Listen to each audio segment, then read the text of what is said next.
Hello guys, good evening to all of you. My name is Christian from MindAce. Pasundal, atong topic karon today is all about stress, coping, about mental state sa ato karon, di ba? So, as you can see, nakilota guys, mga maayo ni Gabi from Section B and Joseph Dio. So, isa ni siya sa researcher, isa pa ni siya ka psychology graduate student.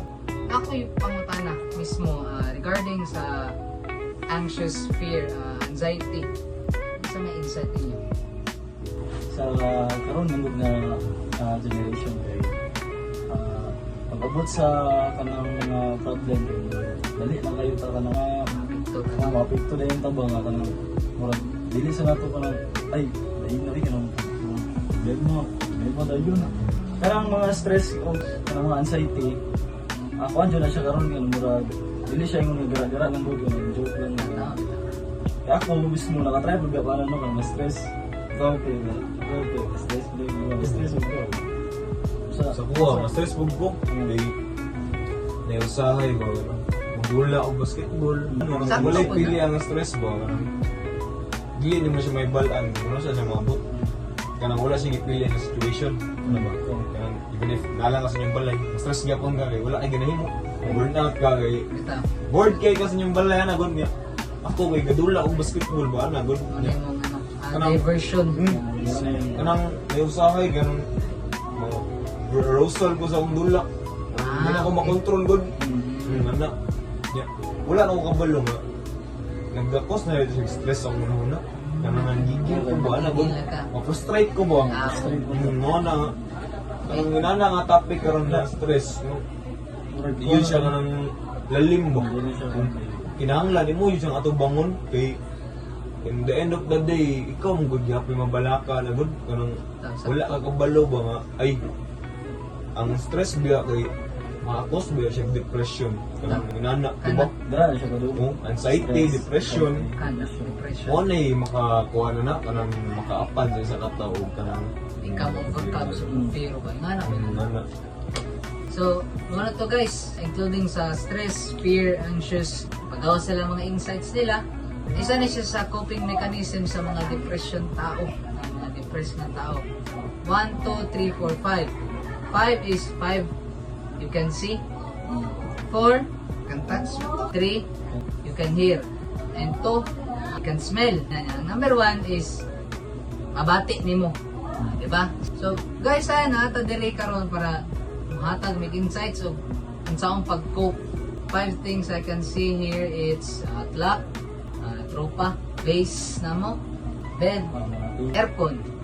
4 things to touch akong tropa, microphone, aircon, balay, kung si katulong as to hear, aircon, voices, ayun, naay pagdalugdog gamay sa mong gawas, smell, perfume ni Gabi, ba ni Carlo, nga humot, diba, sakto.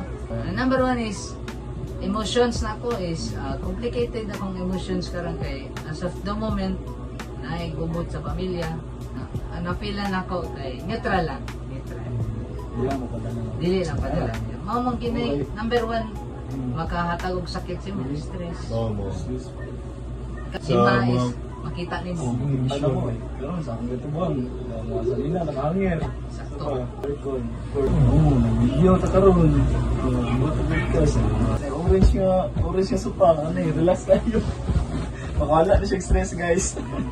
Yung na-lotion sa gilid ako.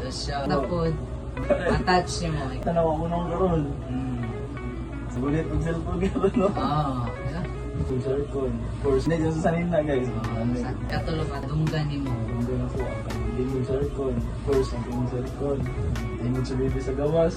Hindi. Ito nga gagi. Oo, ito. Smell. Sinusumot na niyo mo. Bukas ang gamot. Nice, kinaganan ko. Libang Smell din sa room dali, Lastly, ang dipati, sa emotions. Pa lang. Bista mo sa mga guys. Okay. Bista mo yan, umana na yan. Wala, mas stressed daw. Alam mo, yung joking. Ay, sakto to. Ayan. So, mo to, anxiety, fear, depression, all are in common, pero isa sa disease na siya. Muna ang disease nga dili na to makitan. Kay watakabalo atong kastorya, we don't know nga siya. Yes, or she depression, di ba? Here are some other insights from our partner, Alvin Kulihara. So na ako insights about coping strategies for stress and anxiety. So first is acceptance. Dawatang ang stress o pagkabalaka natural nga emosyon. Dili na siya dapat angay kaluyahon. Next is self-care. I-prioritize gyud ang pagpahulay, exercise, saktong pagkaon, saktong nga pagtulog aron mas lig-on gyud ka sa hagit sa kinabuhi. Next is mindset shift. So, na imong mga problema sa mas balanse nga pamagi kaysa sa mag-focus ka sa negatibo. Next is mindfulness. So, pabilin sa kasamtangan aron malikayan ang sa sobra nga paghunahuna. Next is set boundaries. Pagkatunog sulti nga dili kung sobra na ang responsibilidad. Next is seek support. So, bahayag ang imong gibati sa mga mas masaligan nga tao, sama sa pamilya nimo, amigo ba na or sinsa ba na ang masaligan nimo, aron mas bawasan ang imong bugat nga ipangbati. Next is adaptability. So, dawata ang kabaguhan o magpabilin nga flexible aron mas sayon ang pag-atubang sa stress. Next is small steps. Pagbuhat og gamay nga lakang o i-celebrate bisan paggagmay nga kalampusan pa na. So ang last is gratitude. Tanawa ang mga positibo nga bahin sa kinabuhi aron mausab ang imong pananaw. So, I would like to tell to all people there, tap yourselves or imong kaila. Kung kinsay nagkaranas diya og problema sa ilang o always po na ilang unaw-unaw nga dili maulaw magsikog help. Ano yun?